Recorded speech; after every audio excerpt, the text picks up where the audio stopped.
Hey mga brods, kumpirmado na nalaglag ang San Miguel Beermen dahil yun nga nanalo ang NLEX Road Warriors kontra Hong Kong Eastern mga kabrod. So talagang malungkot lahat ng SMB fans dahil ang San Miguel Beermen ay hindi na nila mawi-witness ang action sa playoffs round. So ito na nga mga kabrods, gustong mag-rebuild na ng panibagong lineup ng SMB. Marami silang babaguhin sa lineup at yun nga, first time itong bumalik ni Coach Leo Austria, pero bakit ganon? Nalaglag agad. So ito na nga mga kabrods, gusto ng SMB bumawi talaga next season kaya gusto na nilang kunin. Ito pong si Mikey Williams. Yes, offer nila, babatuhan nila talaga ito ng malaking offer mga kabrods. Makuha lang ito pong si Williams. Dahil lesson ng talaga nila ito this season kung bakit sila natalo dahil sa kanilang pagiging complacent mga kabrods. Tapos yung mga ibang veterano dito, hindi nga nagwo-work na mga kabrods. Ito pong SMB ngayon, yung iba dito may edad na. Kaya maganda kung makuha mo talaga ito pong si Mikey Williams dahil para kang merong dalawang import dyan. Parang tatlo pa nga Fajardo, Williams, plus yung import na kukunin na naman ng SMB. So alam natin na sinasabi nila parang nagtatangking nga daw ito pong SMB sa ating paparating na PBA Draft 2025 pero malabo dahil di naman nila makukuha yung top 5 picks natin this upcoming draft mga kabrod. So all in all, parang ito pong ginawa ng SMB ay talagang talo talaga mga kabrods. Kaya ito, panibagong lineup, panibagong roster, Mikey Williams, malaking tulong ito mga kabrods sa San Miguel Beermen. Di rin naman bago na rin ito sa mga SMB fans na ito pong si Williams ay gustong kunin nila. Well, ang daming mga teams dito ang interesado na kay Mikey Williams nung panahong ito ay dumating sa atin sa Pinas. Tapos ito ay nakapag-get together pa rin siya dito sa mga SMB players natin, ng mga veterans. Siguro nga may secret negotiation na sila dito dahil sa panonood niya sa SMB sa EASL campaign. So ito, isa na nga si Mikey Williams sa mga gusto nilang kunin na at ito pa dito mga kabrods, gusto din rin nilang kunin at i-draft ito pong si Dwight Ramos. Yes, alam din naman natin kung gaano kagaling ito pong si Dwight. Mapagilas, mapa-Japan B-League, sa katunayan nga, team captain nga siya dyan sa Livanga Hokkaido sa Japan B-League na kanyang pinaglalaruan. So magaling talaga ito pong si Dwight dahil grabe rin ang mga pinapakita nito. Isa pa dito, matangkad-tangkad na point guard ito, 6'5 or 6'6 din itong mga kabrod. So di rin naman basta-basta ang mga skills nito ni Dwight Ramos. Pogi na, magaling pa. Yan ngang sinasabi nila dito kay Dwight mga kabrods. May shooting, may ball handling skills, may court vision. Tapos mga kabrods, walang arte sa laro. Tapos high flyer rin kahit papaano mga kabrods. Kayang tumaktak, kayang mang-posterize. Nasa kanya na ang lahat. Kaya ito pong SMB gusto na lang i-draft na talaga ito pong si Dwight Ramos.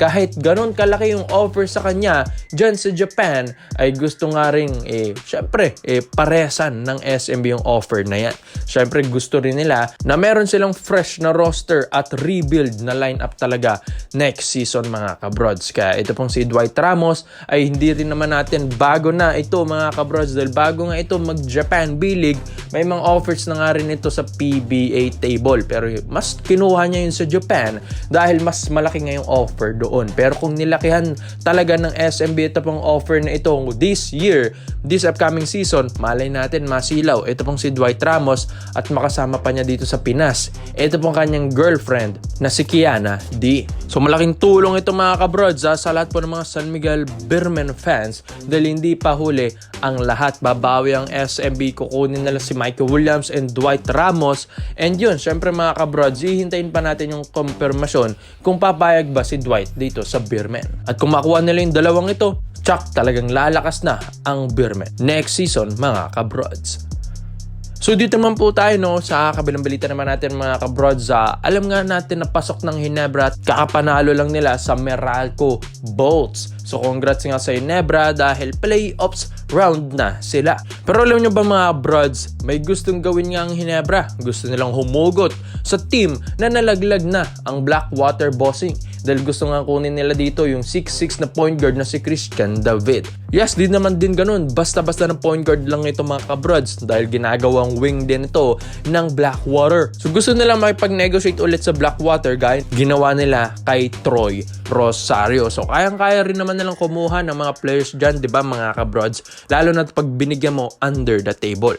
Well, si Christian David kasi, alam din naman natin na maganda rin ang pinapakita nito sa Blackwater Bossing. Sa katunayan nga, halos parang ito yung kanang kamay ni Troy Rosario dyan sa Blackwater Bossing. Pero ito, sa paparating na playoffs round ng Ginebra, gusto nga nilang hugutin. At kung pwede, makipag-trade sa Blackwater Bossing para nga may madadagdag na big man sa Ginebra. Sa katunayan kasi mga kabrods, ang talagang punot dulo lang na kung bakit nananalo laging Ginebra dahil sa kanilang coach na si Coach Tim Cone at sa kanilang scoring mga kabrods. Doon sila talaga nananalo. Pero pag sasabihin mong kayod sa ilalim, wala talaga, hirap talaga. Si Japet Aguilar lang yung isa sa mga kumakayod dyan sa ilalim mga kabrods at Troy Rosario. Pero pag sinasabi mong katulong sa ilalim, wala talaga mga kabrods. Dahil wala naman si Isaac Go. Si Sten, binitawan nila. Tapos si Slaughter, wala rin mga kabrods. Gusto nga nilang ibalik yung dalawang giant na yun. Kaso, hindi nga mangyayari pa mga kabrods dahil marami pang mga proseso para maibalik yung dalawa sa iisang kupunan na lang. Kaya ito pong si Christian David ay pwede ito dahil active na player ito at pwede nilang i-trade agad yung isa sa mga bigs nila para dito kay David. So ang kagandahan kasi dito kay Christian David mga kabrods, parang point guard talaga yung laruan. May handles, biro nyo 6'6 yan ha. May handles, tapos ang ganda pa ng shooting form. Ang ganda ng stroke mga kabrods. Alam naman natin si Coach Tim Cone, paborito nito yung mga sharp shooter. Well, ito pong si David, pag ito ay ginawa mong dos as a shooting guard ng Ginebra, ay maraming pahihirapan talaga ito mga kabrods. Dahil once na umangat yung 6'6 sa shooting guard position, ay mahihirapan na sila dahil usually mga 6'3 to 6'4 lang mga shooting guard ng PBA. Kaya ito yung magiging future star talaga. Kaya hindi na ako magugulat kung hindi ito tatagal sa Blackwater Bossing dahil alam ko nga ang dami nang nakatingin dito. At isa pa dito, bata-batang player pa. Ito pong si Christian David. Kaya alam mo natin sa Barangay Ginebra San Miguel na malaking tulong ito pagdating ng playoffs round. Pero ito ay syempre titignan pa nila ayon din sa reports and rumors na baka nga hindi na sila payagan ni Kome pagdating ng playoffs at yun, makikipag-trade at uhugot pa ng iba. Well, alam din naman natin ng Ginebra kayang-kaya rin naman nila dito sa playoffs round. Kailangan lang talaga nila maging consistent. Mga kabrods, kailangan lang talaga nila ay sundin yung mga plays ni Coach Tim Cone. Dahil alam naman natin na tanggal na ang SMB kaya dapat bawiin ng Ginebra ito. Dahil sabi nga nila baka end na ng era ng mga SMC teams na talagang nagkakampiyon every year dahil sa ating previous season puro MVP groups yung nananalo ng kampyonato. Kaya sa tingin nyo mga kabrods, eto po bang si Christian David ay malaking tulong ito sa Ginebra pag ito'y kinuha pa nila sa playoffs round? Kaya komento mo lang ang opinion mo dito mga kabrods at isayin natin yan. So salamat po sa panonood mga brods. This is Phil Basketball. Yun lang, I'm out.